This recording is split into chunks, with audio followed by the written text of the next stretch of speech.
पांडुरंगा करू प्रथम नमना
पांडुरंगा करू प्रथम नमन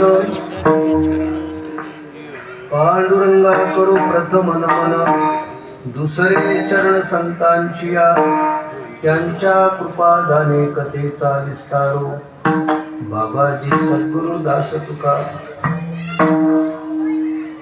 नैमित्तिक कारण कोणतं का असेना पण हरिकीर्तनाला प्रारंभ करण्यापूर्वी कीर्तनाच्या नियमातला भाग आहे की भगवान श्री पंढरीरायाला नमस्कार करावा.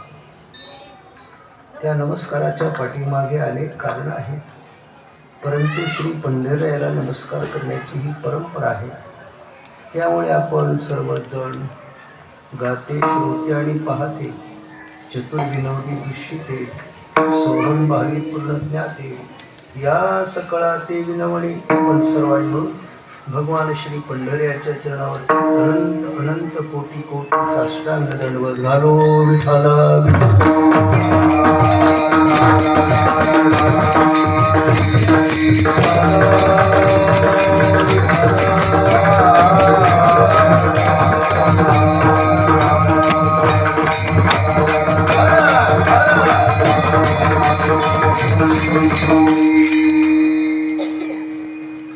श्री पांडुरंगाला नमस्कार केल्याशिवाय कथा कीर्तनाची सुरुवात होतच नसते आणि करायची पण नसते.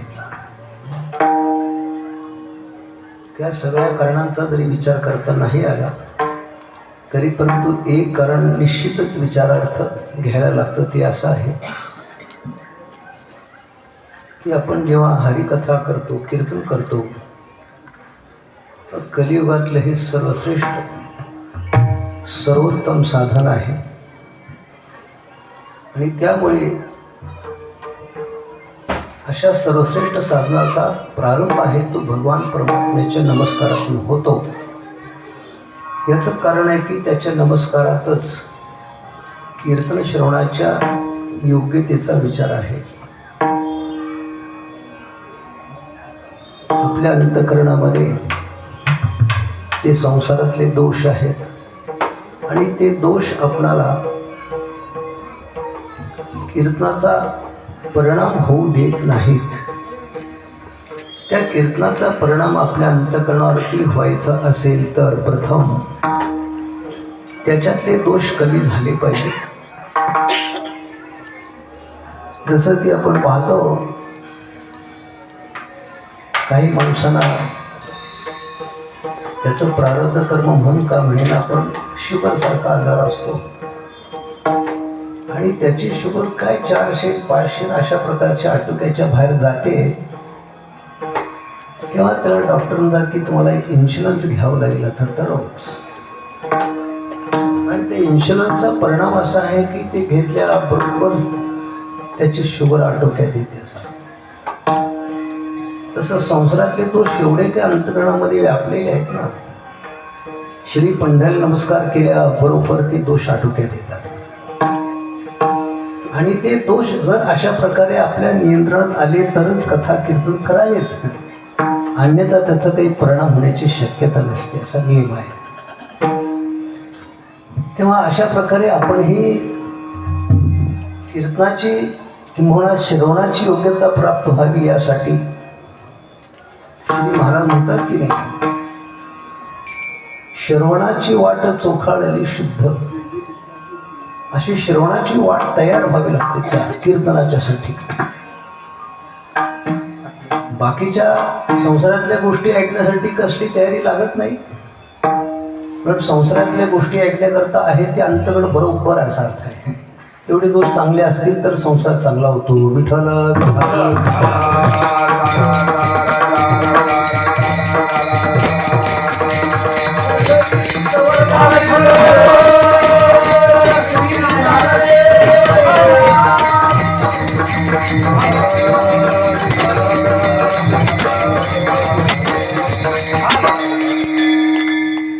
त्यामुळे आपण कीर्तन श्रवणाला बसलो. कीर्तन श्रवण करण्याचा अधिकार सर्वांनाच आहे. सगळ्याचं तुकोबाने आवाहन केले, यारे यारे लहान थोर, याती फलती नारी न करावा विचार न लगे चिंता कोणासी. श्रवण करण्याचा अधिकार सगळ्यांनाच आहे, पण फळ प्राप्त होण्यासाठी अधिकारी असावा लागतो. अधिकार असणं आणि अधिकारी असणं याच्यात फार मोठी तफावत आहे.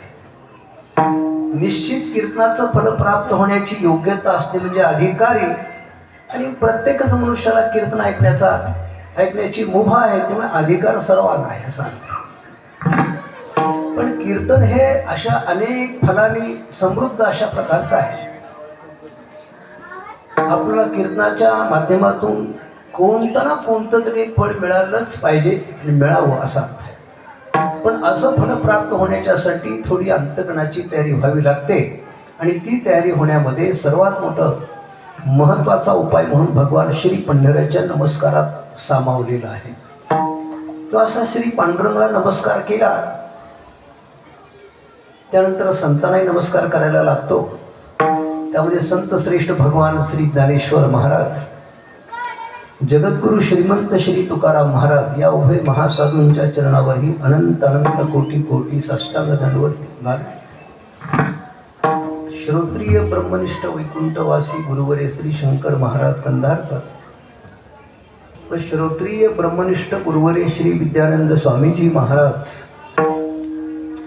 व आपणा सर्वांच्या परमार्थामध्ये ज्यांचं फार मोठं आणि कृपाछत्र आहे, आशीर्वाद आहे, असे हरिभक्त परायण वैकुंठवासी गुरुवरे श्री सावताबाबा महाराज या सर्व गुरुमूर्तींना हृदयात स्थान देऊन सर्व वारकरी संत आणि भगवत स्वरूप श्रोते मंडळी सर्वांनाच प्रेमपूर्वक नमस्कार करून सेवेला प्रारंभ करू. विठ्ठल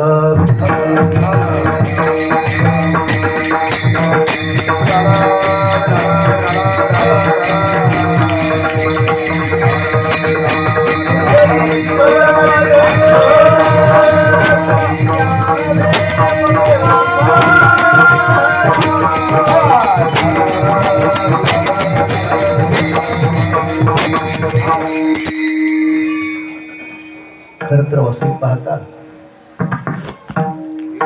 आपल्या वारकऱ्यांच्या परंपरेमध्ये जसं रोजच्या भजनासाठी त्या भजनाचं नावच असतं की पंचपदी. पंचपदी म्हणजे मग त्याच्यात 5 तरी पद म्हणजे अभंग म्हणायचे असतात. त्या 3 अभंगाचा तर नक्कीच समावेश केलेलाच असतो. पहिला रूपाचा अभंग म्हणायलाच लागतो. शेवटी बाप रुक्मादेवी संताचा या 3 अभंगांनी पंचपदीवर आधीच कब्जा मिळवलेला आहे. राहिलेले 2 अभंग आहेत ती ज्या दिवशी आपण कार्यक्रम करतो तो वार कोणता, ती तिथी कोणती, काय त्याच्या संबंधित 2 अभंग तरी म्हणावे. अशी पंचपदी असते ना भजनाची, तशी कीर्तनाची पण पंचपदी असते. कीर्तनाचे पण 5 अध्याय किमान असावे लागतात जर शास्त्रीय कीर्तन करायचं असेल तर. बरं का, नुसता गोंधळ घालायचा असेल तर कशाला काय लागतच नसावं. पण जर शास्त्रशुद्ध कीर्तन करायचं असेल तर त्याचे पण 5 अध्याय अशा प्रकारचे असतात. त्यातला पहिला अध्याय असतो तो मंगलाचरणाचा अध्याय असतो आणि आपण तो पूर्ण केला आहे. विठ्ठल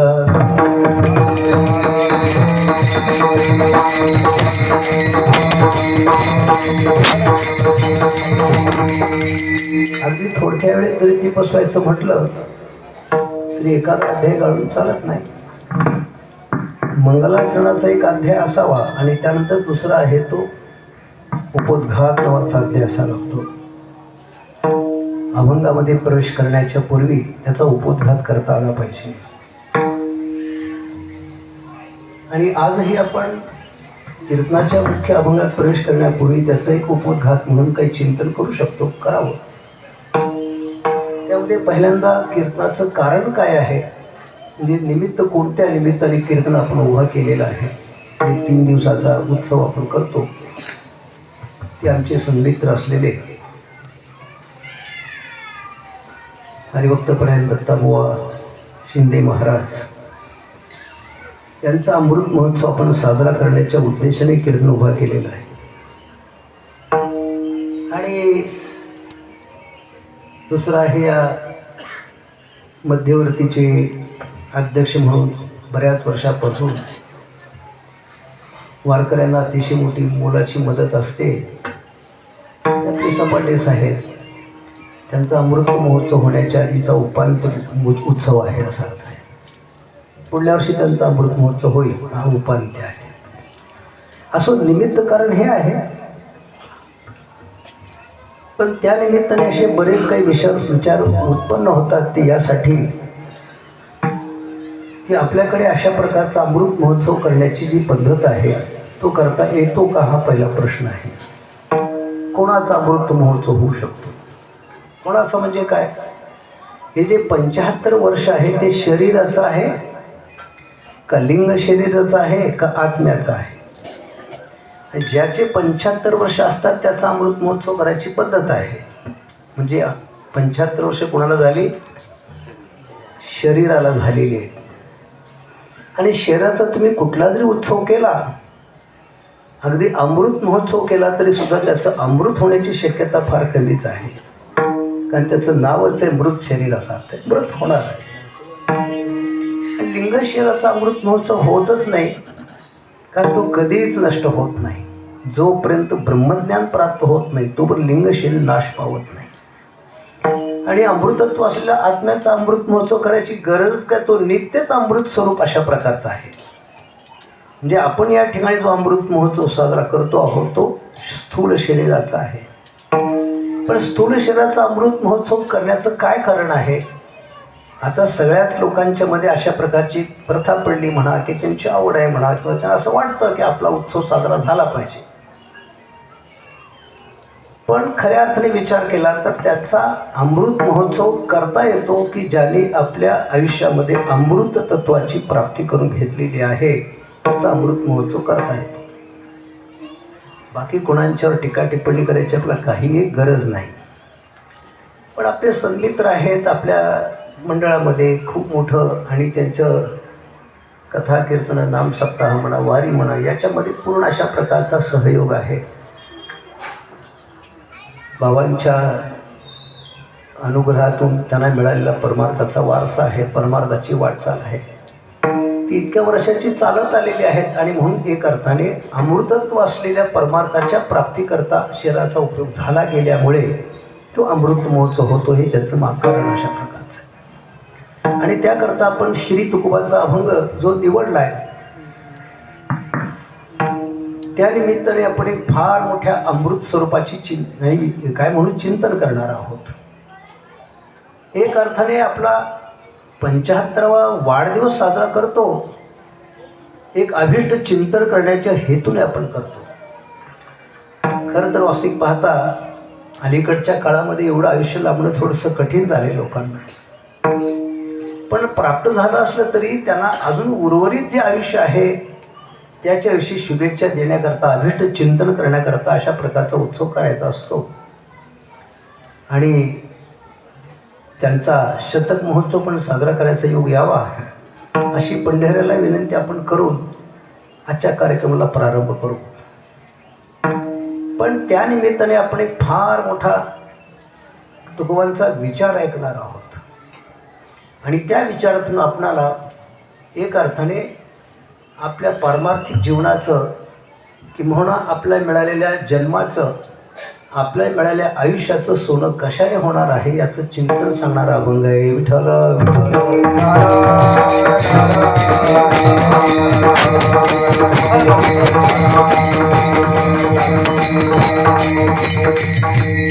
मनुष्य जन्मात मिळालेलं जे आयुष्य आहे ना, त्यातला प्रत्येक क्षण हा फार मोलाचा आहे, फार किमतीचा आहे.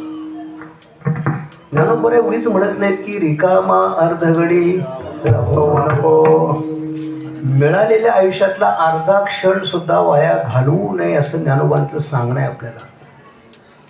कारण का, या आयुष्यातला प्रत्येक क्षण सुद्धा अत्यंत मोलाचा, अत्यंत महत्वाचा आहे. खऱ्या अर्थाने एक क्षण जरी आपला खर्ची गेला योग्य साधनासाठी तर तेणे मुक्तिचारी असं फल त्याला प्राप्त होण्याची शक्यता, नवी ताकद, एवढं सामर्थ्य प्रत्येक क्षणामध्ये आहे. बुद्धीचा पालट होण्यासाठी एक क्षण पुरेसा आहे, मुक्त होण्यासाठी एक क्षण पुरेसा आहे, बस एक क्षण पुरेसा आहे. निदान खटवांग राजाला 1 तास तरी लागला, पण आपल्याला एका क्षणात आत्मदर्शनाचा लाभ होऊ शकतो. असा प्रत्येक क्षण महत्वाचा आहे, पण तशा प्रकारे तो उपयोगात आणला गेला पाहिजे. इतक्या मोलाचे क्षण ज्या आयुष्यात प्राप्त होतात, असलं आयुष्य ज्या देहाला प्राप्त होतो त्या देहाचं महात्म्य सांगणारा हा अभंग आहे. विठ्ठल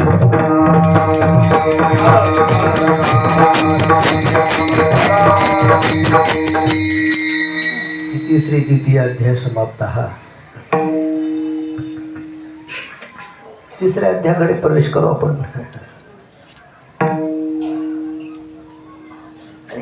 एका अर्थाने या शब्दांची खोली जर आपण पाहायला गेलो ना, अभंग तर सर्वांना पाठ असतील, चांगल्या उत्तम प्रकारच्या राग रागिणीतून तुम्हाला गाताही येत असेल, परंतु त्या शब्दाचे अर्थ आहेत ना, फार मोठे चिंतनीय आहेत, विचार करण्यासारखे आहेत, फार मोठे गूढ आहेत. मी नेहमी सांगत असतो की महाराष्ट्रात जन्माला आलेली माणसं फार मोठी भाग्यवान आहेत की ज्यांना वारसा हक्काने तुकोबांची गाथा मिळालेली आहे. मराठी बोलणाऱ्या माणसाला वारसा हक्काने ज्ञानेश्वरी मिळालेली आहे, नाथांचा भागवत मिळालेला आहे. त्यामुळे ही मराठी माणसं जे आहेत ना, फार मोठी भाग्याची आहेत. पण कधी कधी असं होतं की वारसा हक्काने एवढी प्रॉपर्टी मिळाली तर ते मतीमध्ये निघाल्यावर उपयोग काय असा अर्थ आहे. विठ्ठल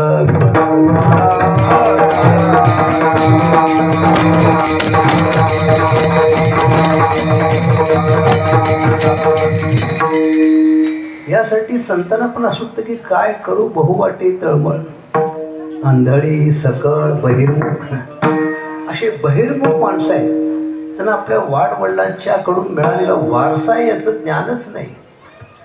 गाथा मिळायला आपल्याला म्हणजे काय, थोडे भाग्यवान आपण आहोत का? पण गाथ्यातला एखादा अभंग जरी आपल्या जीवनात उतरवण्याचा प्रयत्न केला तर त्याच्या एवढा दुसरा भाग्यवान कोणी असू शकत नाही. श्री तुकोबांच्या एक एक अभंगाची तुलना करण्यासाठी जर काही दुसरे पदार्थ शोधायचं म्हटलं तर जगात एकही पदार्थ एवढा मोठा मौल्यवान नाही की जो तुकोबांच्या शब्दाची बरोबरी करू शकेल. जगातला सर्वात मोठा कठीण पदार्थ जर कोणता असेल तर हिरा ना, हिरा फार कठीण असतो. आपण कधी पाहिला नाही, पण महाराजांनी त्यांच्या गाथ्यात वर्णन केले त्याचं की जो खरा हिरा असतो ना, तो ऐरणीवर ठेवून जर वरून घनाने त्याला प्रहार केला, मारला, असा टोला त्याला, आणि त्याला इकडे तिकडे सरकायला जागा नाही मिळाली तर तो ऐरणीत घुसतो पण फुटत नाही. हिरा ठेविता ऐरणी, वाचे मारिता जो घणी, तो चिमोल पावे खरा, खरा हिरा असतो. असा अमूल्य किमतीचा जो हिरा आहे ना, आणि त्या हिऱ्याला एका परड्यात घातलं आणि तुकोबांचा एक शब्द एका परड्यात घातला तर वास्तविक तो हिरा कुच कामाचा आहे. त्याची काहीच किंमत त्यांच्यापुढे टिकू शकत नाही. तुकोबांची एक एक शब्द मोजण्याकरता काय द्यावं लागेल. आपण असं महाभारत रामायणाचे ग्रंथ ऐकलेले भाग्यवान लोक आहात. आणि मला अशी कथा आठवते की सत्यभामेने एकदा कृष्ण भगवान परमात्म्याला दान देऊन टाकलं होतं म्हणे. ते नारद महर्षी फार मोठे बुद्धिमान हो, अतिशय. आणि त्यांनी त्या सत्यभामेला वेड्यात काढलं. आपणाला जी वस्तू मिळायची वाटते ना, त्या वस्तूचं आधी दान करायला लागतं म्हटली. मग तिला वाटलं की जन्मोजन्मी आपला कृष्ण भगवानच पती मिळायला पाहिजे, तर या जन्मात त्याचं दान देऊन टाकू म्हणून दान द्यायचं ठरवलं. ती म्हणाली दान द्यायचं आहे मला, पण कोणाला देऊ म्हणे. ते मलाच दे ना, मी घ्यायलाच बसलो, संकल्प कर दे आणि कृष्णाला तुला दान दिलं म्हण, मला घेऊनच निघतो त्याला, असा अशी कथा आहे ना महाभारतात. पण जेव्हा कृष्ण भगवान परमात्म्याला नारदाच्या ताब्यातून सोडवून घ्यायचं ठरवलं, त्यांच्याकडे घाण ठेवलं होतं. भक्ती ऋण घेतले माझे, चरण घाण आहेत तुझे. त्याला घाण ठेवलं देवाला नारदांच्याकडे. मग सगळ्या बायका म्हणाल्या तुझा एकटीचा अधिकार आहे का त्याच्यावर, तू कोण त्याला दान देणार आहे, नाही ती परत मिळवला पाहिजे देवाचा. नारद म्हणले घेऊन जा, पण त्याच्या मोबदल्यात काय देणार मला सांगा.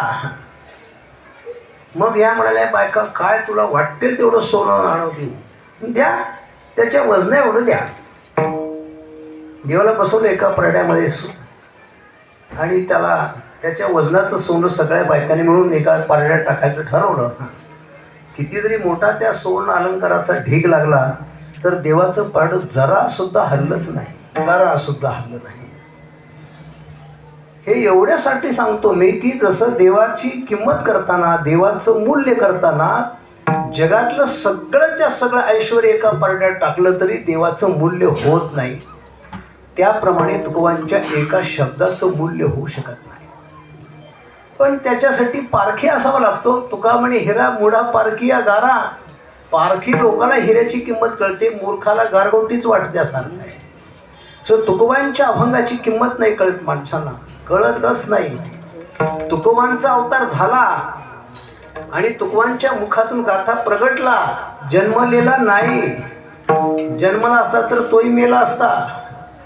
जन्म प्रगटलेला आहे आणि त्यामुळे श्री तुकोबांचं जेवढं सामर्थ्य आहे त्याच्यावर अधिक सामर्थ्य तुकोबांच्या गाथ्याच आहे. विठ्ठल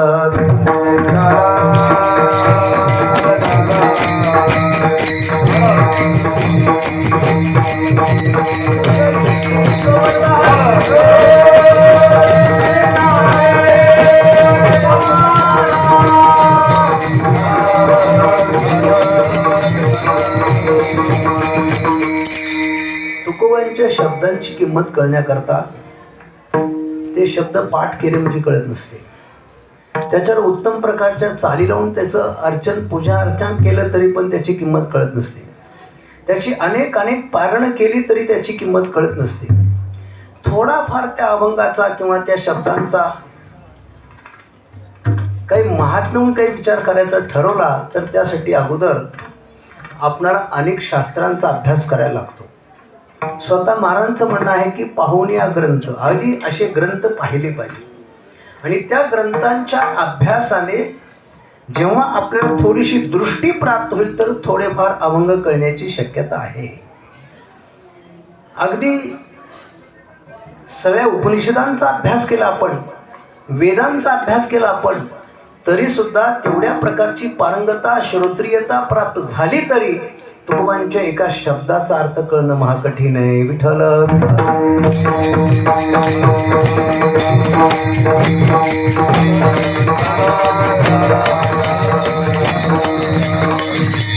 आणि अशा अमूल्य शब्दातून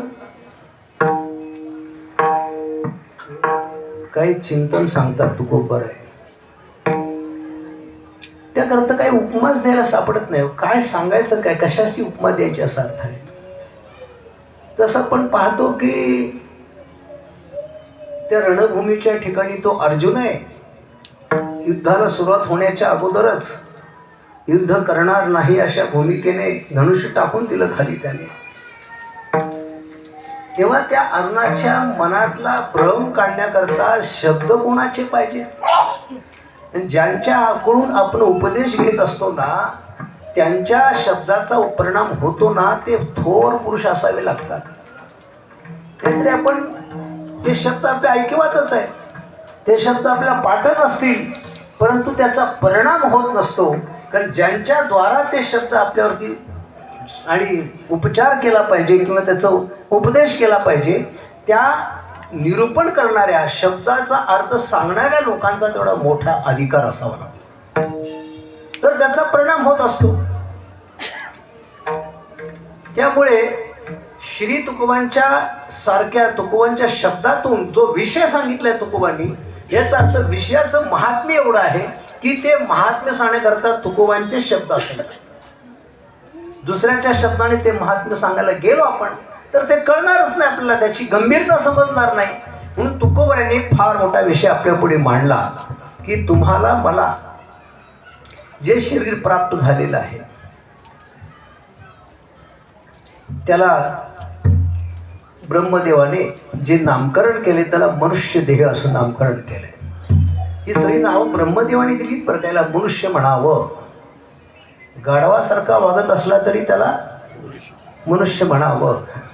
हे नामकरण शरीराचं झालेलं आहे. ब्रह्मदेवाने ते शरीर निर्माण करता करताच ती नावं पण दिली असा प्रकार आहे. त्याच्या कारखान्यातून अशा शरीराची उत्पत्ती झालेली आहे.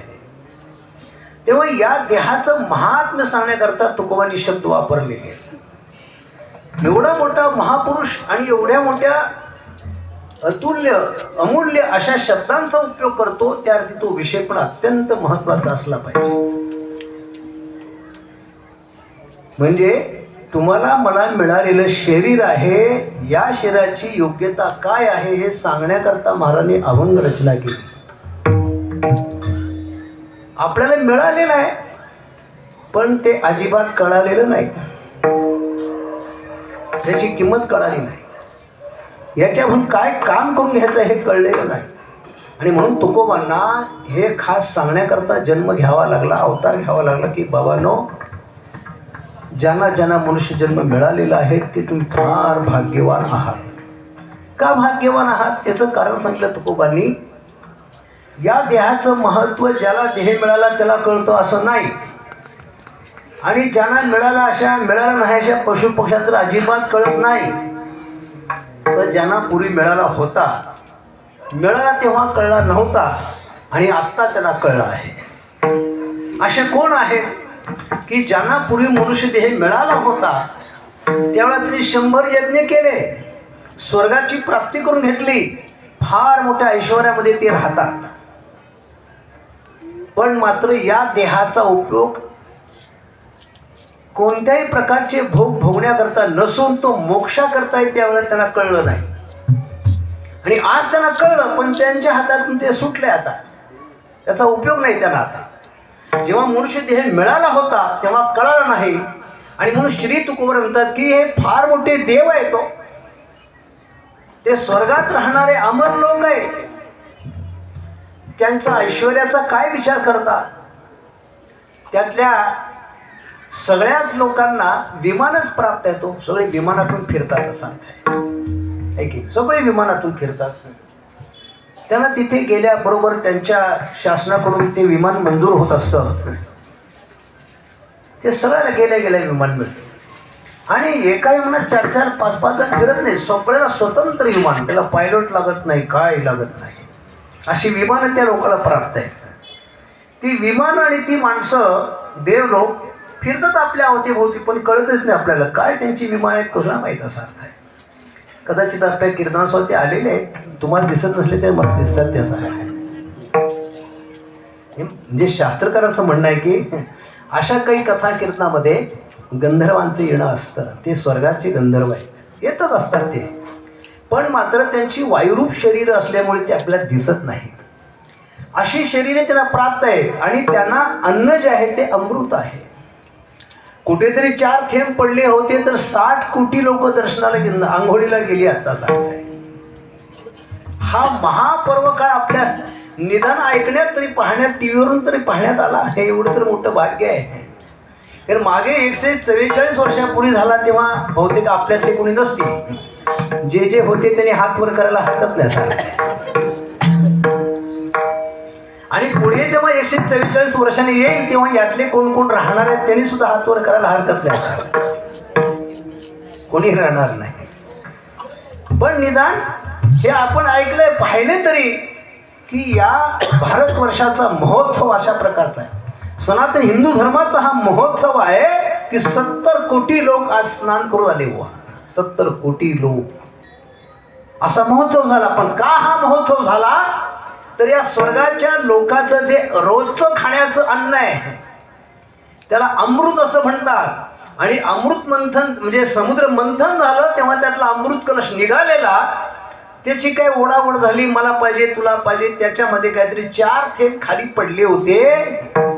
ते पडले होते त्या त्रिवेणी संगमात, काय नाशिकच्या गोदावरीत, काय अशा 4 ठिकाणी ते काय अमृताचे थेंब पडले होते.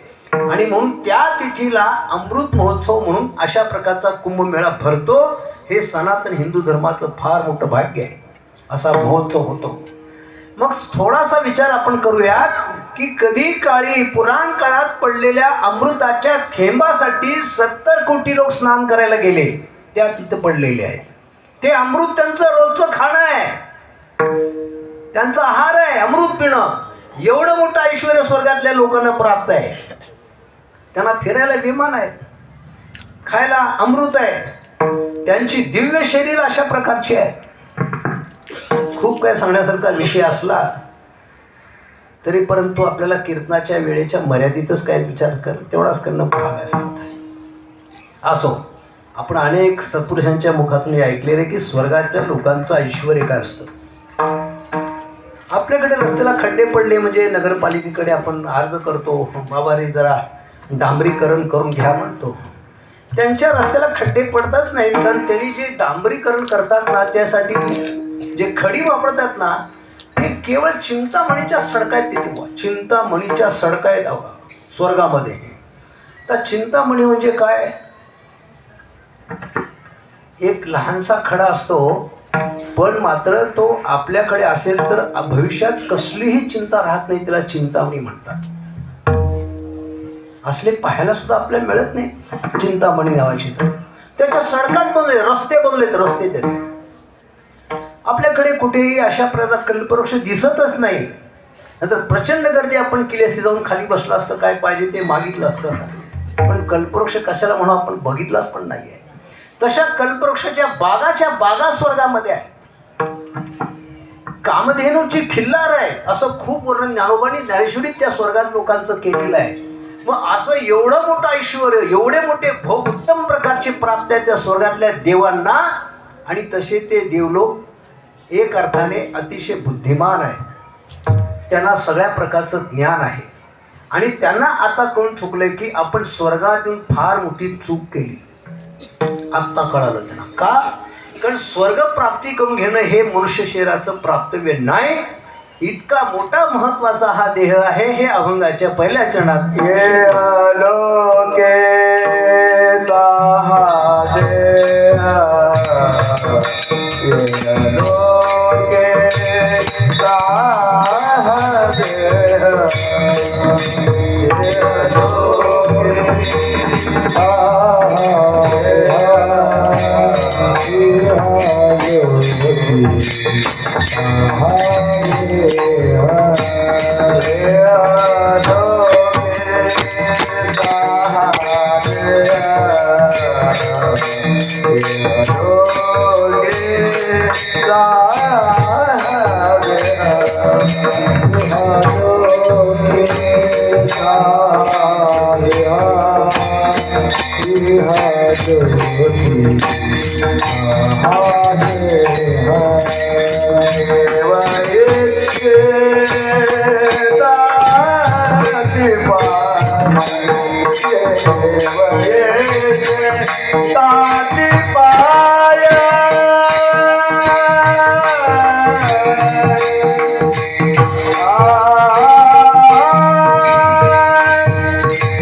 स्वर्गाला गेले होते, सदीच्या भेट होऊन काहीतरी, आणि तिथल्या देव लोकांना भेटले, इंद्र चंद्राधिक सूर्याधिक सगळे देवलोक. आणि त्यांना विचारलं की मग तुम्ही स्वर्गात आलात, फार मोठे भाग्यवान. ते म्हणजे तुकोला कुठले भाग्यवान, आमची टिंगल करता काय, आम्हाला सगळं ऐश्वर प्राप्त आहे, पण आम्हाला हेही ज्ञान आहे की आम्ही किती दिवस राहणार आहोत. आणि जेव्हा या स्वर्गातून पदच्युत होऊत ना, तर आमची पुढची काय गती आहे मला माहीत आहे.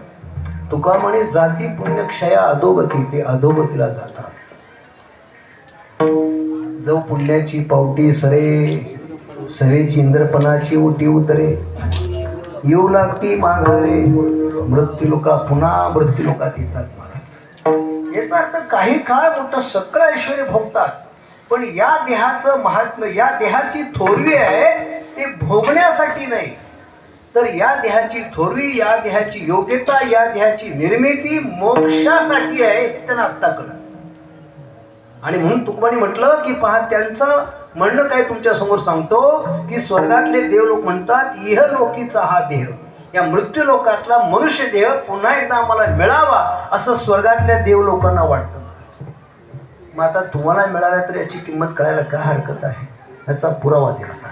त्या थोर मोठ्या लोकांचं म्हणणं काय सांगितलं आपल्या पुढे की स्वर्गातल्या देवांना आता त्याची चूक कळली, त्यांना आता तळमळ वाटतंय, त्यांना असा मोठा पश्चाताप झालाय की पुन्हा एकदा मनुष्य जन्म मिळावा, पुन्हा एकदा. पण त्यांना त्याचा प्राप्त होत नाही महाराज, होत नाही. का? त्यांना त्यांच्या केलेल्या कर्माचं फळ म्हणून भोगभूमी प्राप्त झालेली आहे, उत्तम प्रकारचे भोग मिळत आहेत, पण मोक्ष मिळण्याची त्यांना अजिबात सुतराम शक्यता नाही. ते भले रोज काकडा आरतीला येतात ना पंढरपुरामध्ये, म्हणून काय त्यांच्या हक्कामध्ये, त्यांच्या प्राप्तव्यामध्ये काही बदल होण्याची अजिबात शक्यता नाही. ते पश्चाताप होतोय आणि शिवाय आपला मालक काही त्याच्यासमोर सेवा करायची म्हणून दररोज येतात पंढरपूरमध्ये, वाळवंटापासून महाद्वारापर्यंत हे येतात. पण याचा अर्थ त्यांचा अधिकार आहे असं मात्र नाही, ते तळमळत आहेत, त्यांना फार मोठा पश्चाताप झालाय. आणि श्री तुकोबराय एवढ्या अभंगाच्या पहिल्या चरणात ज्यांना ज्यांना मोक्षजन्म मिळालाय त्यांना सावध करतात, बाबांनो तुम्ही भाग्यवान आहात, तुमच्या भाग्याची कल्पना तुम्हाला नाही आहे.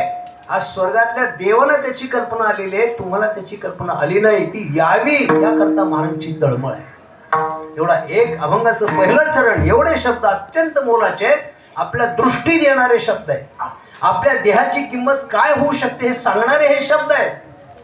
पण त्यापुढे महाराज म्हणतात त्या स्वर्गातल्या देव लोकांना हा देह मिळाला होता, त्यांनी तो त्याचा सदुपयोग केला नाही. स्वर्ग मिळवणं हा देहाचा दुरुपयोग झाला, स्वर्ग मिळवणं हा या देहाचा दुरुपयोग झाला. तर स्वर्ग मिळवणं हा दुरुपयोग आहे, तर संसारातल्या बाकी क्षुल्लक गोष्टी मिळवणं हा दुरुपयोग नाही तर दुसरं काय आहे? विठ्ठल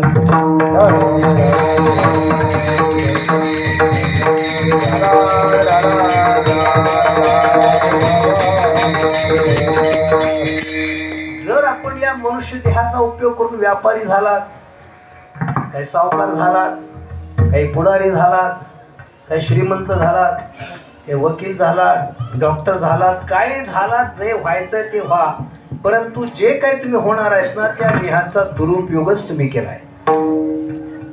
कारण हे या देहाचं प्राप्तव्य नाही, या देहाने हे मिळवायचं हे खरं नाही आहे. महाराज म्हणतात की हा देह मिळाला अतिशय मूल्यवान आहे, पण याची किंमत कधी तुम्हाला खरी कळली असं म्हणता येईल की जर तुम्ही हा मनुष्य देह मिळाल्यावर तुम्ही काय केलं पाहिजे की ज्याच्याने धन्यता प्राप्त होईल. दुसऱ्या चरणात सांगतात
म्हणतात, ज्यांना ज्यांना मनुष्य जन्म मिळाला ते भाग्यवान आहे. पण कधी भाग्यवान आहे जर मनुष्य जन्माला आल्याने विठोबाचे दास झाले तर भाग्यवान. तर मनुष्य देह ऐसा निध साधीन के साधा साध्य करोनी प्रबोध संत पार उतरले.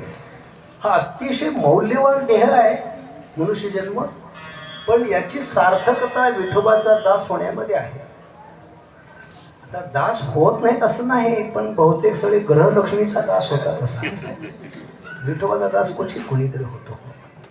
आणि विठोबाचा दास होतो त्याचंच मनुष्य जन्म मिळाल्याचं सार्थक आहे किंवा त्याला धन्यता अशा प्रकारचे असं श्री तू म्हणतात की धन्य मी, पण आम्ही मात्र धन्य आहोत.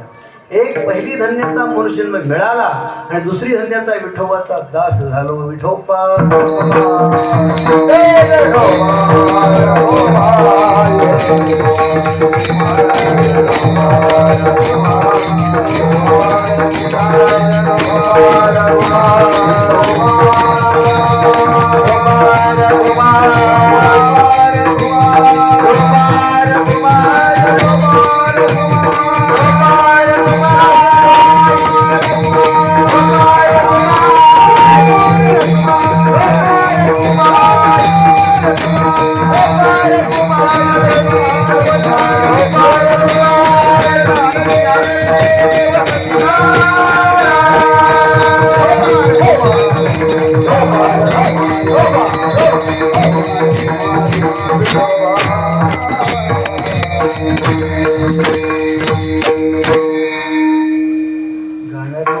तर त्यांना पण द्या ना, सेवा करायचा मग आहे. महाराज म्हणतात की ज्यांना ज्यांना मनुष्य जन्म मिळाला त्यातल्या त्यात विशेष महाराष्ट्रात जन्म मिळाला, मराठी बोलणाऱ्या आईबापाच्या पोटी जन्म मिळाला, ते लोक फार मोठे भाग्यवान आहेत. पण त्यांच्या भाग्याची पूर्तता जी आहे ते केव्हा असणार आहे? त्यातला पहिला टप्पा आहे की त्यांना विठोबाचा दास होता आलं पाहिजे. आणि पंढरीचा दास न होण्याच्या एवढं दुर्दैव दुसरं कोणतंच नाही. महाराष्ट्रात जन्माला आले आणि विठोबाचा दास होत नाही, तरी महाराष्ट्रात जन्माला यायचे की तिथं तामिळनाडूत गेले तर चालले असते, इकडे कशाला आले असतात नाही, कुठेतरी त्या चीन पाकिस्तानात गेले तरी चालले असते. कारण तुम्ही महाराष्ट्रात जन्माला येता आणि विठोबाचा दास होत नाही, दुर्दैव आहे. माऊली म्हणतात का मलकंद आणि दुर्दुरी नांदण उपयेकाची घरी प्रयाग सेविजे भ्रमरी राजखलची उरे. तो बेडूक आणि कमळाचं फूल एखादं चिखलातच आहे, पण त्यामध्ये त्या बेलकोडीला चिखल खाण्याशिवाय दुसरं काही मिळतच नाही. तिथे बाजूलाच कमळ उगवले मोठा असं. दुरून येणारा भ्रमर मात्र त्यातला मकरंद सेवन करतो. तसे महाराष्ट्रात जन्माला आले आणि विठोबाचा दास होत नाही, ते संसाराचा चिखल खात बसले, दुसरं काय? विठाल विठाल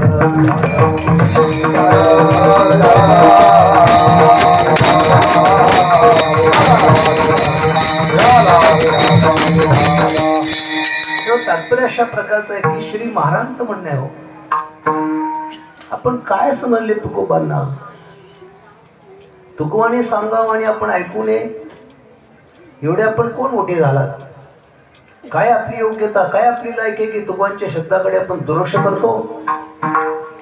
महाराष्ट्रातल्या लोकांना हे शोभत नाही महाराज, की तुकोबांचा शब्द ओलांडून वागणं हे जो बरोबर नाही.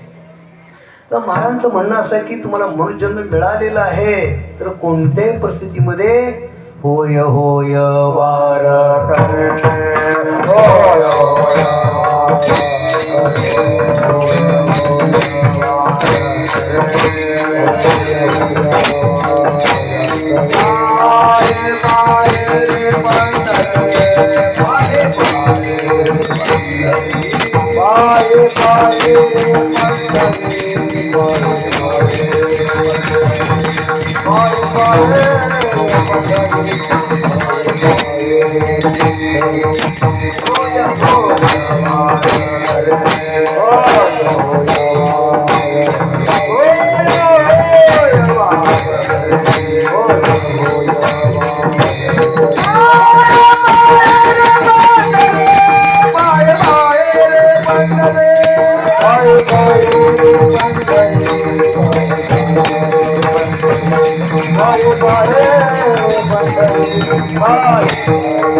किमान महाराष्ट्रात जन्माला आलेल्या माणसाने पंढरीचा वारकरी होणं गरजेचं आहे.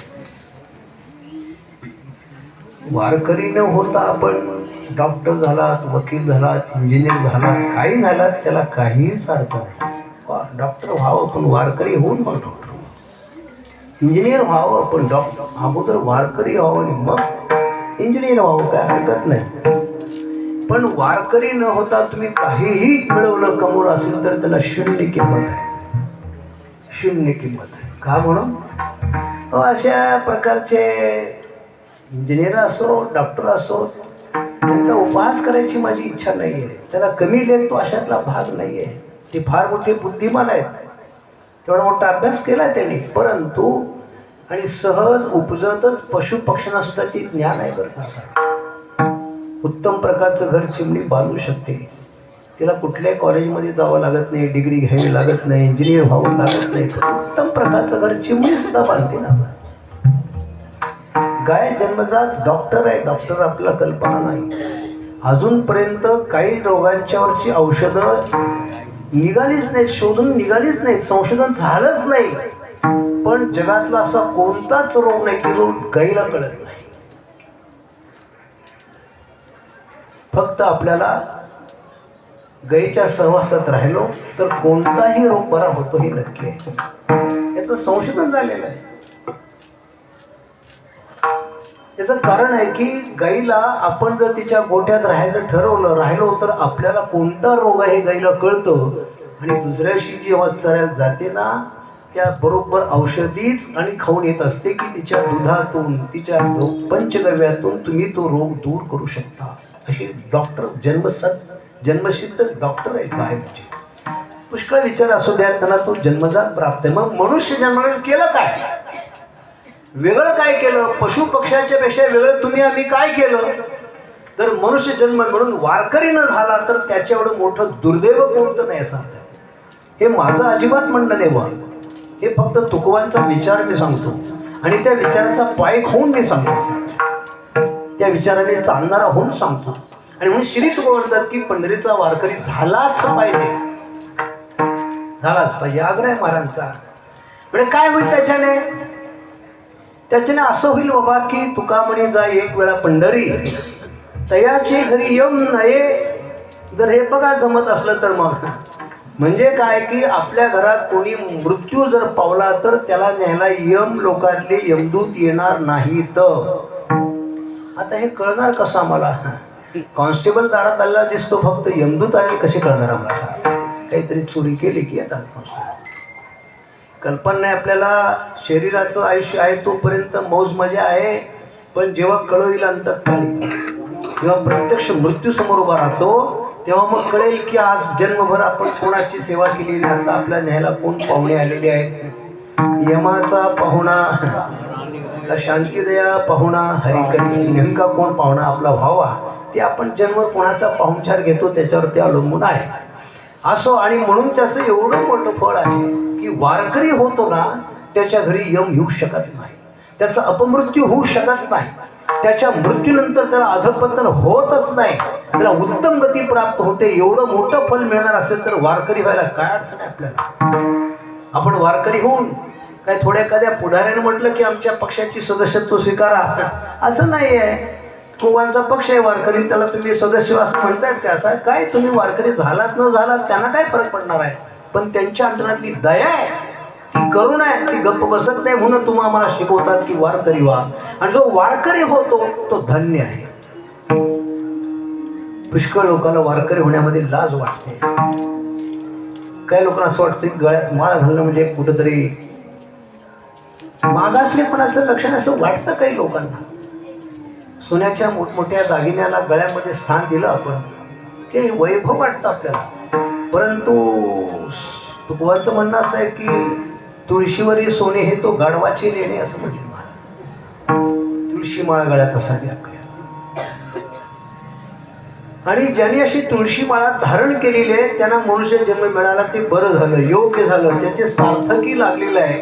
आणि जर त्याला मनुष्यजन्म मिळूनही गळ्यात तुळशी माळा घालत नाही, तो मनुष्य जन्माला येऊन तरी उपयोग काय? तो गाढव असला काय, मनुष्य असला काय, काय फरक काय पडला नाही. तरी काय थोडी श्वान सुकरे पापुडी, ते डुकरन कुत्री काय कमी आहेत काय? तसं काय माणसं कमी आहेत काय? माळ न घालणारी पिठाला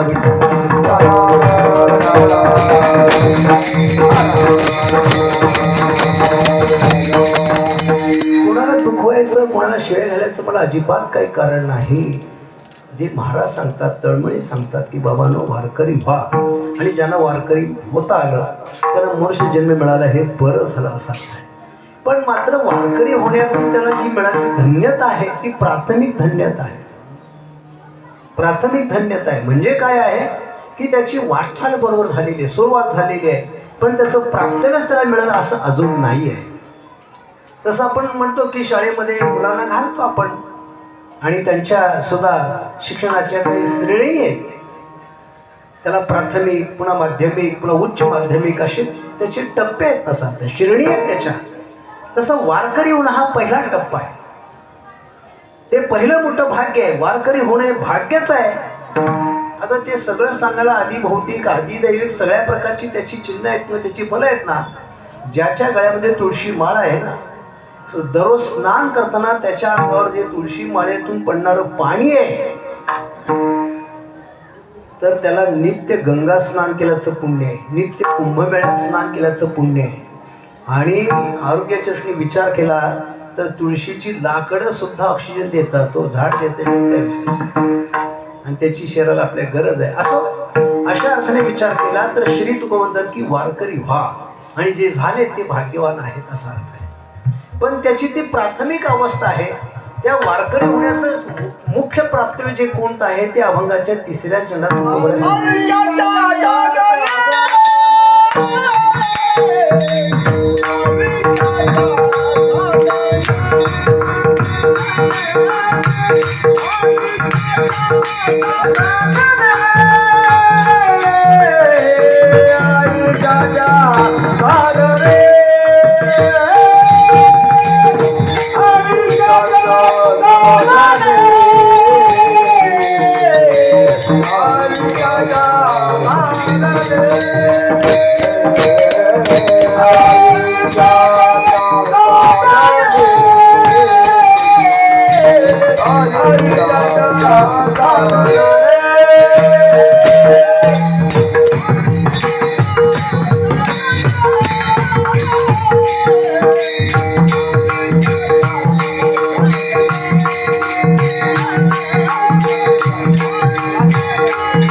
असो काही धावता विचार करतो आपण.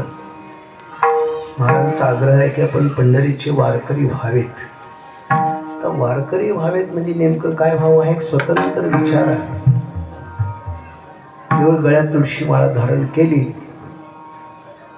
एक बहिरंगाने वारकरी होणं आहे, पण त्याला काही अंतरंग सुद्धा अशा प्रकारचा आहे, त्याचा विधी आहे. एका वाक्यात सांगायचं तर श्री तुकोबाई असं म्हणतात की जर वारकऱ्यांच्या स्वरूपाचा किंवा बहिरंगाचा जरी विचार केला, तुळशी माळ गळा, गोपी चंदन टिळा, हृदय कळवळा विश्वमानवाचा, असं काही त्याच्या बहिरंगाचा पण विचार आहे. पण असा वारकरी होण्यात ही पहिली धन्यता, दुसरी धन्यता, पहिली धन्यता मनुजन्म मिळवण्यात आहे, दुसरी धन्यता वारकरी होण्यात आहे, आणि तिसरी धन्यता महाराज म्हणतात की आयुष्याच्या साधने. हे आयुष्य सगळंच्या सगळं साधन म्हणून वापरावं. आयुष्यातला प्रत्येक क्षण ना क्षण साधन म्हणून वापरावा. आणि साध्य काय असावं? सच्चिदानंद पदवी घेणे, आत्मस्वरूपाची प्राप्ती करून घेणे हे वारकरी होण्याचं मुख्य फल आहे. विठ्ठल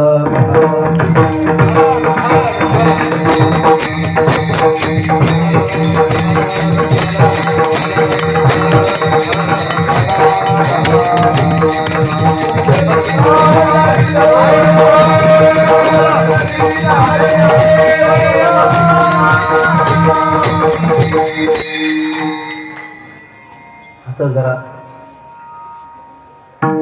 गंभीर होऊन ऐकण्याचा विषय आहे. आयुष्य कशासाठी खर्ची करावं? संपूर्ण आयुष्यातला क्षण ना क्षण कशासाठी वापरावा की ज्याच्याने धन्यता प्राप्त होईल? महाराज असं म्हणतात की सच्चिदानंद पदवी घेणे म्हणजे काय आहे? आम्हाला बाकीच्या पदव्या माहिती आहेत. आमदार पदवी आहे, खासदार पदवी आहे, काय इंजिनियर पदवी आहे, डॉक्टर पदवी आहे, ह्या पदव्या माहिती आहेत आम्हाला. पण सच्चिदानंद म्हणजे काय, ही कुठली पदवी आहे? थोडासा गंभीर होऊन ऐकण्याचा विषय आहे की आपण स्वतःला या शरीराच मी समजण्याचा फार मोठा गुन्हा करतोय. हा गुन्हा आहे बरं का. शरीराला मी समजणे हा गुन्हा आहे. शरीराला मी समजणे हे फार मोठं पाप आहे. शरीर म्हणजे मी समजतो त्याला 1 कोटी ब्रह्महत्याचं पाप लागतं, असं महाराजांचं म्हणणं आहे. अहो आम्ही कधी मुंगी सुद्धा मारले, आम्ही पाप कसलं. नुसतं शरीराला मी म्हटलं, मी म्हणजे शरीर आहे असं जे म्हणतात त्याला 1 कोटी ब्रह्महत्याचं पाप लागतं.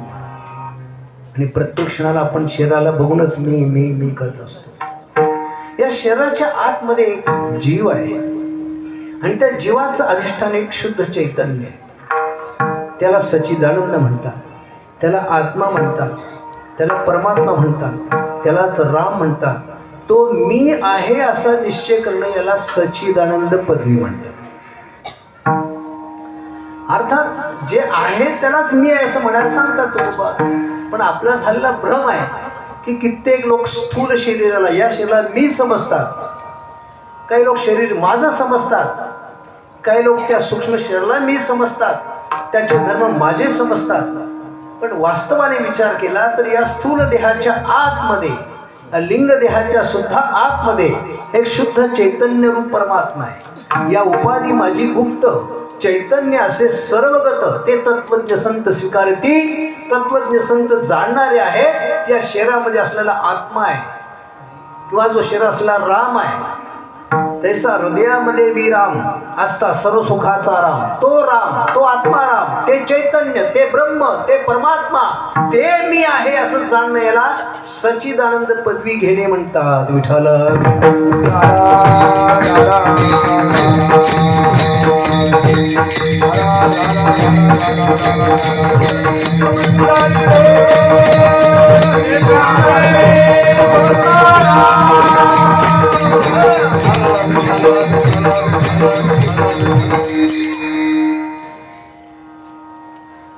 पण मात्र हे भाग्य मिळवणं थोडंसं कठीण आहे, पण वारकऱ्यांना ते मिळण्याचा अधिकार आहे. महाराज म्हटले पंढरीचे वारकरी ते अधिकारी मोक्षाचे, त्यांना ही स्थिती अवस्था प्राप्त करून घेता येते, त्याची ती प्राथमिक अवस्था आहे.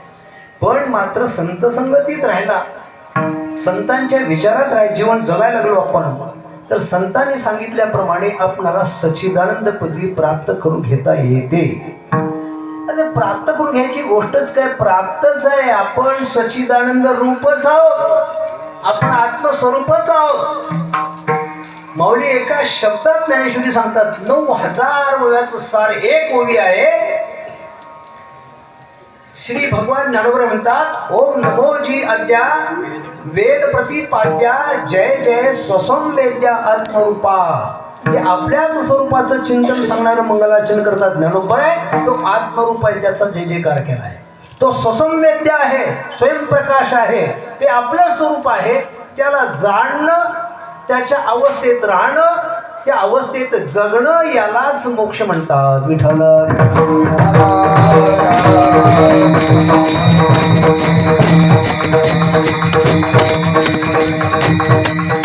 पण त्याकरता सुरुवातीला वारकरी व्हावं लागतं आणि संतांच्या संगतीत राहावं लागतं आणि संत संगतीत राहून अशा प्रकारच्या संतांच्या विचाराचं चिंतन करायला लागतं, त्याचे अर्थ समजावून घ्यावे लागतात, त्याचं मनन करावं लागतं, त्याचा ध्यास घ्यावा लागतो, ध्यास. आणि अशा प्रकारचा जर परमार्थ केला आपण वाटचालीचा, तर नक्कीच याच देहामध्ये हे आयुष्य संपायच्या आत या आयुष्याच्या उपयोगानेच आपल्याला सच्चिदानंद स्वरूपाच्या स्थितीमध्ये राहता येतं. त्याला शास्त्रीय भाषेमध्ये मुक्ती म्हणतात, मोक्ष म्हणतात. ती मिळवता येते. तुका म्हणे मुक्ती परणेली नोवरी, ती मिळवता येते. मिळवायची काय गोष्ट आहेच, आपल्याला फक्त कळायला लागतं. मिळायला लागत नाही, कळायला लागतं आणि त्या अवस्थेत राहता यायला लागतं. आणि हे ज्याच्या नशिबी आहे, ज्याला हे घडतं, ज्याचा हा प्रयत्न आहे, ज्याचा अभ्यास आहे, तो खरा धन्य धन्य धन्य आहे. धन्य आम्ही, त्यांनी म्हणावं धन्य आम्ही जन्मालो. बाकीच्यांचा विषयच नाही. अशा प्रकारे अवघ्या 3 चरणाच्या अभंगात, 4थं चरण आणि सिद्धांताला धरून नाही आहे, 3 चरणाचा हा विषय याच्यात मांडलाय तुकोबांनी. 4थ्या चरणाचा वेगळा विषय, 3 चरणात एकच विषय आलेला आहे की आपण मनुष्य जन्माला आलात, फार मोठे भाग्यवान आहात. वारकरी झालात ही दुसरी भाग्याची भूमिका आहे, अवस्था आहे. आणि जर सच्चिदानंद स्वरूप असलेल्या अवस्थेत राहू लागला तर तुमच्यापेक्षा दुसरा कोणी भाग्यवान असूच शकत नाही. तुका म्हणे भाग्य या नावे म्हणजे संसारी जन्मी जे याची लागी.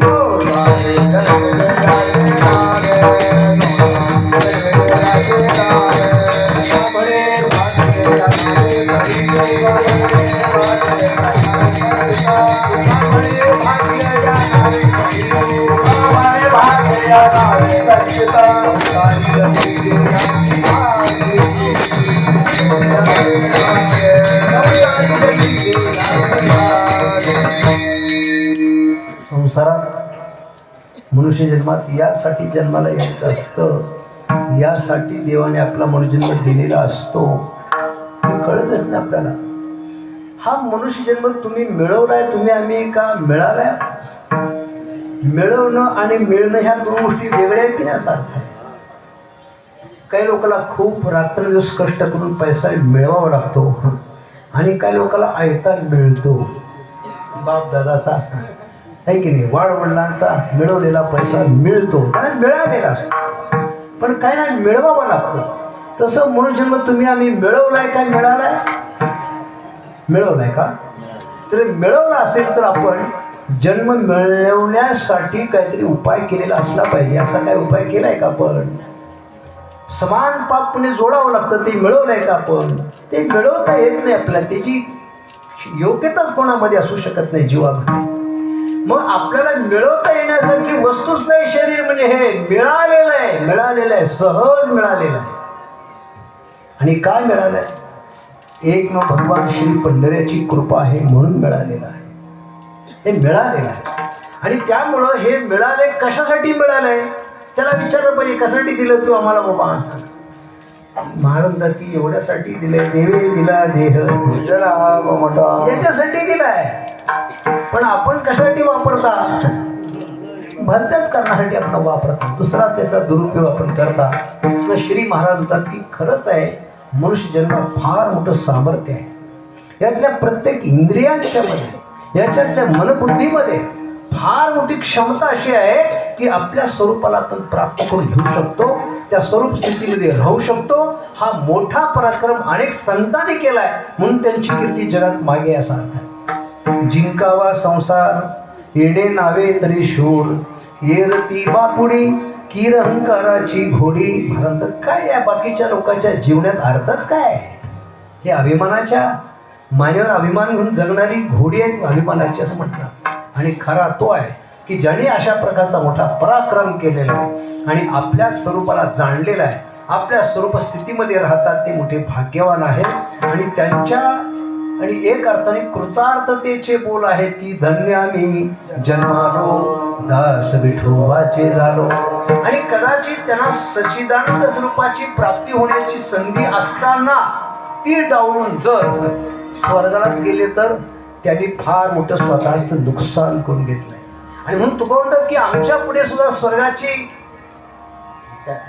काय आहे लालूच दाखवतात. कोणीतरी यायचं का स्वर्गाला? हा आम्हाला कोणीतरी म्हणेल की स्वर्ग सुख पाहिजे का असं म्हणतील आम्हाला सुद्धा, कारण तुम्ही एवढा परमार्थ करताय, एवढ्या वाऱ्या करताय, चला ना स्वर्गात तुम्हाला घेऊन जाऊ असं कोणी म्हणेल सुद्धा.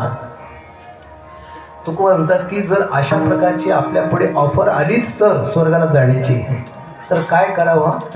तर तुका म्हणे पावटणी करू स्वर्गाची निशाणी. आम्ही त्या स्वर्गाला लाथ मारतो, पायरी करतो, पायरी त्याच्यावर पाय देऊन वर जातो आम्ही. आणि ह्या स्वर्ग सुखाला लाथ मारतो आम्ही. का? त्या स्वर्ग सुखापेक्षा आत्मसुख श्रेष्ठ आहे. सगळ्या सुखापेक्षा आत्मसुख श्रेष्ठ आहे. आता आपण नेहमी अनेक सत्पुरुषांची कथा कीर्तन ऐकता, पण त्याचा जास्त विस्तार करायला लागत नाही मला. उगी आपण जे ऐकले ते तुमच्या पुढे मांडले फक्त. विठ्ठल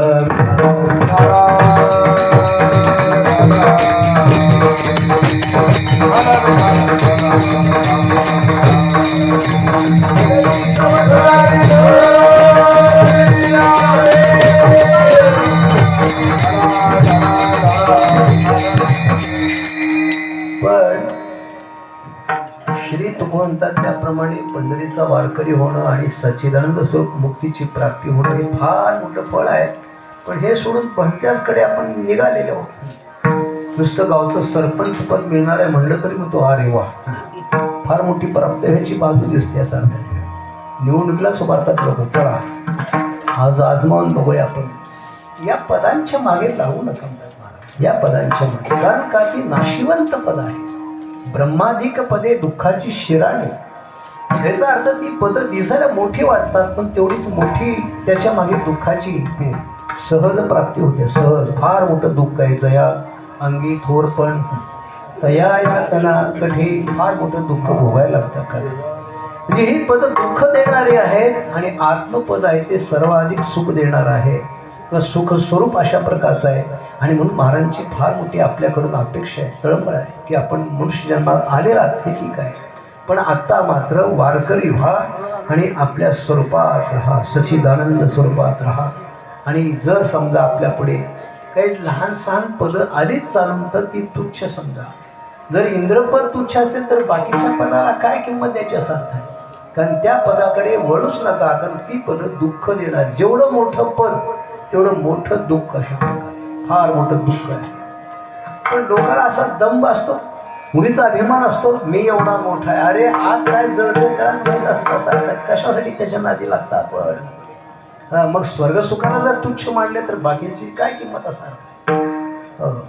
आणि म्हणून श्री महाराजांचं म्हणणं अशा प्रकारचं आहे की आम्ही मात्र काय केलंय की तुका म्हणे पावटणी करू स्वर्गाची निशाणे. आणि त्यामुळे आमचं जीवन धन्य आहे. धन्य आम्ही जन्मालो दास विठोबाचे झालो, असा 4 चरणाचा सरळ सरळ अर्थ आहे. आणि तो आज आपण आमचे संमित्र दत्त महाराजांच्या 75व्या वाढदिवसानिमित्त विचार केला. पण आयुष्य 75 वर्ष या शरीराला मिळालं आतापर्यंत. पण या आयुष्याचा उपयोग किमान प्राथमिक म्हणून वारकरी होण्याकडे होणं आवश्यक आहे.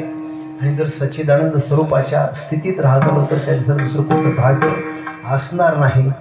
जर किमान उर्वरित आयुष्याला शुभेच्छा देत असताना त्यांना या आयुष्याच्या माध्यमातून जे फल प्राप्त होणं तुकोबांना अपेक्षित आहे ते मिळावं अशी ईश्वरचरणी प्रार्थना करू आपण. तर खऱ्या अर्थाने त्यांचा अमृत महोत्सव साजरा केल्याची सार्थकता आपल्या कीर्तनाने होईल असं जर काही बोलायचंच म्हटलं तर आपण खूप मोठा विस्ताराने सांगता येण्याजोगा आहे. पण आपल्या प्राप्त परिस्थितीत थोडंसं चिंतन पोटापुरतं केलं आहे. कारण आपण काही बहुश्रुत लोक आहात. अनेक सप्ताह, अनेक महाराज मंडळी, अनेक कीर्तनकार मंडळी यांच्या कथा कीर्तन बरेचसे विचार आपण ऐकलेलेच आहेत.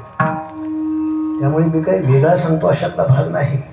पण आता आपल्याला एखादी नैमित्तिक कीर्तनसेवा मिळालीच आहे तर त्यात काय बोलावं, काय विचार करावा या हेतून या अभंगाला आपण समोर गेलो आणि या अभंगाचा थोडाफार विचार केला. पण या अभंगाच्या माध्यमातून हे ज्ञानोपराय तुकोबाने आपल्याला सावध करतात, जाग करतात, आपलं हित कशात आहे शिकवतात, आपलं कर्तव्य काय हे दाखवतात, आपलं प्राप्तव्य काय समजावून देतात. आणि त्यामुळे साहजिकच जर त्यांनी हे सांगितलं नसतं, सांगून सुद्धा वाममार्गाला भटकायला लागलो तर नाही सांगता काय केलं असतं पण कोणास माहीत आहे. एवढं सांगतात ते वाजतसे बोंब कोणी ना ऐकती का, एवढं सांगून सुद्धा किती लिहिले अभंग 4000 आपल्याकडे उपलब्ध आहेत. पण महाराजांचं म्हणणं आहे की 4 कोटी अभंग लिहिलेले. माऊलींनी ज्ञानेश्वरी, गाथा, अजून काय ते अमृतानुभव, 65 इतके ग्रंथ सांगितले. नामदेवानी केवढी मोठी ग्रंथ संपत्ती. हे सगळ्यांचा मागचा उद्देश एकच आहे की तुम्हाला मला जाग करावं, तुम्हाला मला हित कशात आहे समजावून सांगावं आणि तुम्ही मी आपलं हित करून घ्यावं. एवढाच उद्देश या सगळ्या संतांचा आहे. आणि त्यामुळे एवढ्या कामासाठी पुन्हा पुन्हा जन्म काय घेतात, किती मोठ्या अभंगाची रचना काय करतात, किती मोठा उद्देश करतात आणि आपण त्याच्याकडे दुर्लक्ष करतो. असं हा घोर अपराध आहे आपल्याकडून. जाऊ द्या, पण निदान तो तुमच्या तुमच्याकडून तर तो अपराध होत नाही. आपण असे वारकरी आहात, भगवत भक्त आहात, ज्ञानेश्वरी ऐकतात, रामायण ऐकतात, कथा कीर्तन करतात, असे भाग्यवान आहात. पण मात्र या कीर्तनाची सफलता मी अशाच मानेन की तुकोबाच्या म्हणण्याप्रमाणे आपल्याला उर्वरित आयुष्यामध्ये सच्चिदानंद स्वरूपात जगता आलं पाहिजे, जगता यावं. आणि हा जो मार्ग दाखवला आपल्याला त्यांचे उपकार मान्य करून त्यांच्याविषयी कृतज्ञता व्यक्त करण्याच्या हेतूने एकदा त्यांचं भजन करू. ज्ञानेश्वर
देह देव इच्छिताती पाहे, धन्य मी जन्मालो, दास विठोबाचे झालो. आयुष्याच्या साधने सच्चिदानंद पदवी घेणे, धन्य मी जन्मालो, दास विठोबाचे झालो. तुका म्हणे पावटणी करू स्वर्गाची निशाणे, धन्य मी जन्मालो, दास विठोबाचे झालो. असो आपणाला चाल म्हणायचीच नाही असं गृहीत धरून आपली कीर्तसेवा पूर्ण करू. त्या न्यूनते पुरते अधिक ते सरते करून घ्यावे तुमचे विनित्वासे. किंबहुना तुमचे केले धर्म कीर्तन सिद्धी केले, ते तर माझे जीव उरले पायिक पण विठ्ठल जय जय.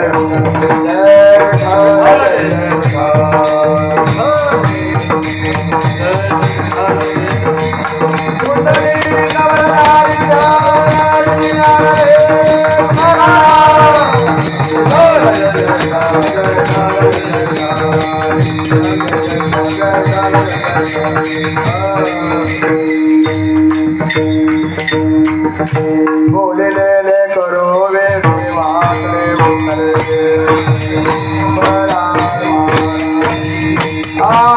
नाही उच्चारला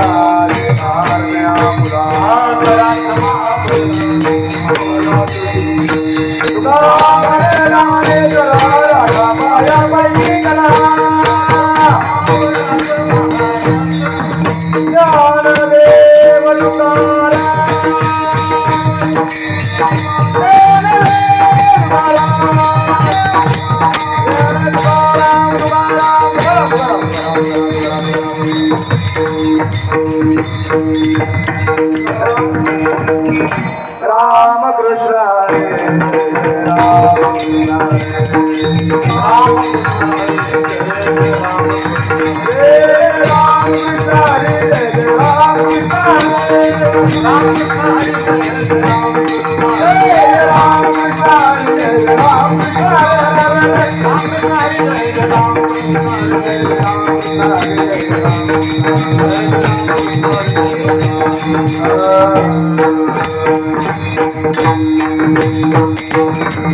कुंडली कवरधारी विठ्ठल श्री ज्ञानदेव तुकाराम. हो, आमचे मार्गदर्शक हरिभक्तपरायण दत्तात्रय महाराज शिंदे व श्री मनोहरजी सपाटे साहेब यांच्या 74व्या वाढदिवसानिमित्त त्रिदिनी सप्ताहाचं आयोजन शिंदे परिवार यांच्या वतीने या ठिकाणी करण्यात आलेलं आहे. तसेच आजच्या पहिल्या दिवशीची कीर्तन सेवा माझे गुरुवर्य श्री गुरु आदरणीय हरिभक्तपरायण लक्ष्मण महाराज चव्हाण दादा यांची संपन्न झालेली आहे.